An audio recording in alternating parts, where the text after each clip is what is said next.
करेंगे chapter number 11 area of polygon class 8 11 ये exercise. मैंने चैप्टर नंबर 9 तक कंप्लीट करा दिया है और सारे क्वेश्चंस मैंने कराए हैं। ठीक है, हो सकता है कि एक दो मुझसे गलती से छूट गया हो तो वो अलग मसला है, लेकिन मैंने सारे कराए हैं। चैप्टर नंबर 10 जो था वो मैंने स्किप कर दिया बिकॉज इस चैप्टर नंबर 10 में कुछ था नहीं यार, वो मुझे बकवास सा लगा, मुझे लगा मज़ा नहीं आएगा पढ़ाने में, तो उसको मैं बाद में पढ़ा दूंगा। चैप्टर नंबर क्या है? Visualising solid shapes, right, visualising solid shapes. So ये हमारा चैप्टर नंबर 10 है। इसमें कुछ फिगर्स वगैरह आपको ऐसे दे रखी होती हैं, ये फिगर्स हैं, बताना पड़ेगा। इसमें 3 एक्सरसाइज हैं, ज़्यादा क्वेश्चन इसमें है भी नहीं, राइट।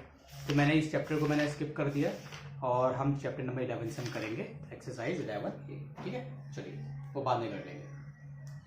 देखिए क्वेश्चन नंबर फर्स्ट है हमारा, बोला है फाइंड द एरिया। क्या निकालना है? एरिया निकालना है हमें। किसका एरिया निकालना है? हमें शेडेड, हमें एरिया निकालना है शेडेड पार्ट्स का। बुक में लिखा हुआ है find the area of the shaded parts. For example हमें ऐसे एक फिगर दी हुई है, देखो ऐसे बच्चे, ठीक है, एक डब्बा दिया हुआ है, इसके अंदर एक छोटा सा डब्बा है, ये में दिया हुआ है 15 मीटर है, ऐसे करके दिया हुआ है बुक में, ठीक है, और ये में दिया हुआ है 10 मीटर है, 10 मीटर। तो ये 15 है तो ये भी 15 है, ये 10 है तो ये भी 10 है ना। देख के मैं समझ में आ गया, ये हमारा रेक्टेंगल की शेप में है। ये में दिया हुआ है 4 मीटर ये वाला, और ये में दिया हुआ है 6 मीटर, ठीक है, और ये यहाँ पे है शेड, ऐसे शेड है यहाँ पे, ठीक है। तो हमें निकालना है एरिया शेडेड पार्ट्स का। देखो सबसे पहले कैसे करेंगे, आपको सबसे पहले फिगर को पहचानना है, आपको फिगर को, सोल्यूशन। फिगर क्या है? स्क्वायर है, रेक्टेंगल। फिगर पता चल गई, क्या फिगर है? रेक्टेंगल है। कैसे पता चला? क्योंकि रेक्टेंगल में क्या होता है, ये साइडें बराबर नहीं होती। अगर ये 15 है, ये भी 15 दिया होता तो हम समझ जाते हैं स्क्वायर है। स्क्वायर में सारी साइड्स बराबर होती।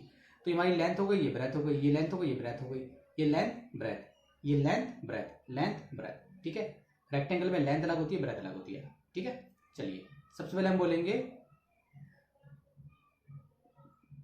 एरिया ऑफ रेक्टेंगल, ठीक है, विद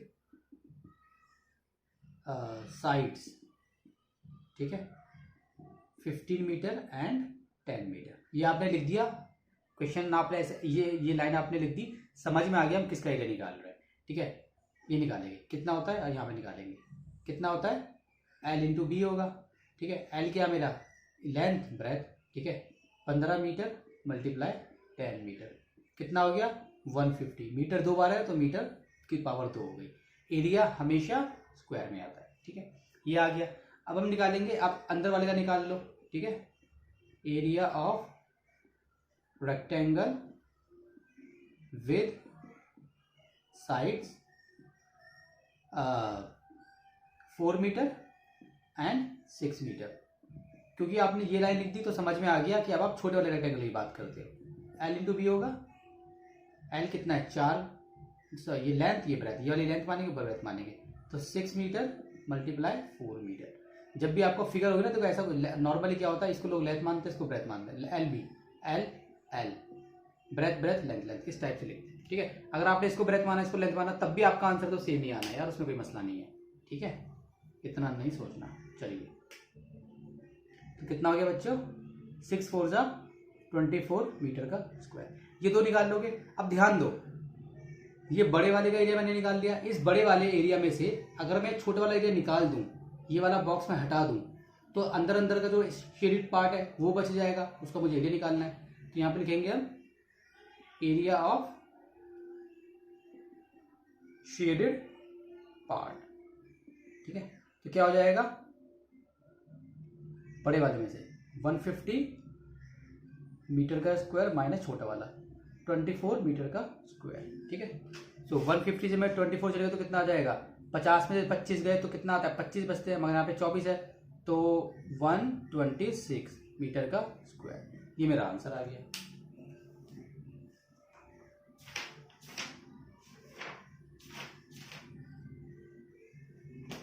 समझ में आया? बड़े वाले में से अंदर का छोटा का ये हमने हटा दिया, कैसे हटाया? माइनस करके हटाया, तो शेडेड पार्ट का हमारा क्या आ गया? एरिया। कितना सिंपल है, बड़े का निकालो, छोटे का निकालो, छोटे का माइनस कर दो, बड़े से आ गया हमारा, ठीक है। चलिए अब करते हैं सेकंड पार्ट। देखिए बच्चों, सेकंड पार्ट में हमें एक फिगर दी हुई है, देखो ऐसे दी हुई है, ठीक है। अच्छा, ये फिगर भी मैं रेक्टेंगल की शेप में, आप कैसे समझोगे रेक्टेंगल की शेप में? जब आपको अलग अलग दे दे, ये आपको 50 मीटर दे दिया, और ये आपको 40 मीटर दे दिया। तो हम समझ गए ये रेक्टेंगल है, रेक्टेंगल में ये होता है, ठीक है। अच्छा, इसमें क्या है कि देखो इसमें एक ऐसे लाइन जा रही है,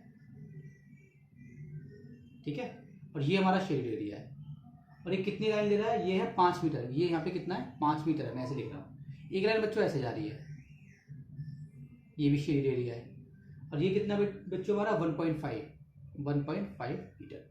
हमें निकालना है इसका शेडेड पार्ट का, मतलब है शेडेड पार्ट का एरिया निकालना है। कैसे निकालेंगे, सबसे पहले आप दोबारा से करेंगे, क्या करोगे आप, area of rectangle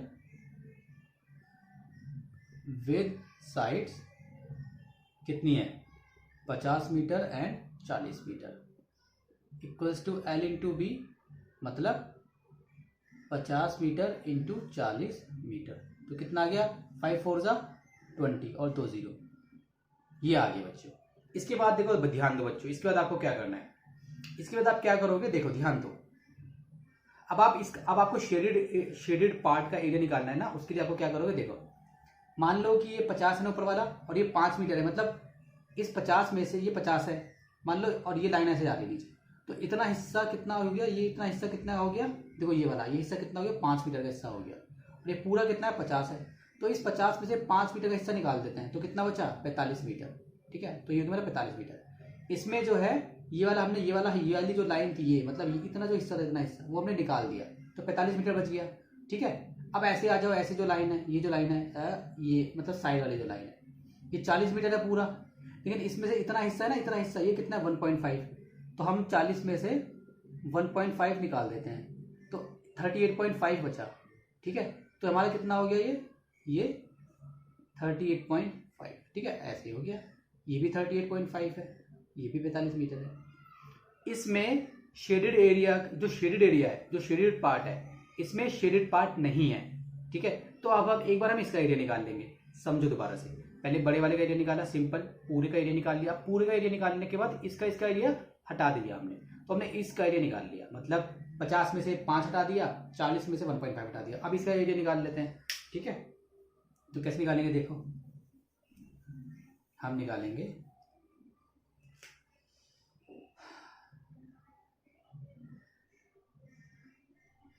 area of rectangle with sides कितना 45 मीटर एंड 38.5 मीटर, ठीक है। कितना होगा L इंटू बी, मगर ये आपको थोड़ा बताना पड़ेगा, तो ब्रैकेट में आप लिख दोगे 50 मीटर माइनस 5 मीटर, और यहाँ लिख दोगे आप 40 मीटर माइनस 1.5 मीटर, ठीक है। ये समझ जाएगी टीचर, ये लिख के आना है, नहीं तो समझ नहीं आएगा कैसे निकाला है, ठीक है। तो निकाल देते हैं 45 L इंटू बी है ना, ठीक है।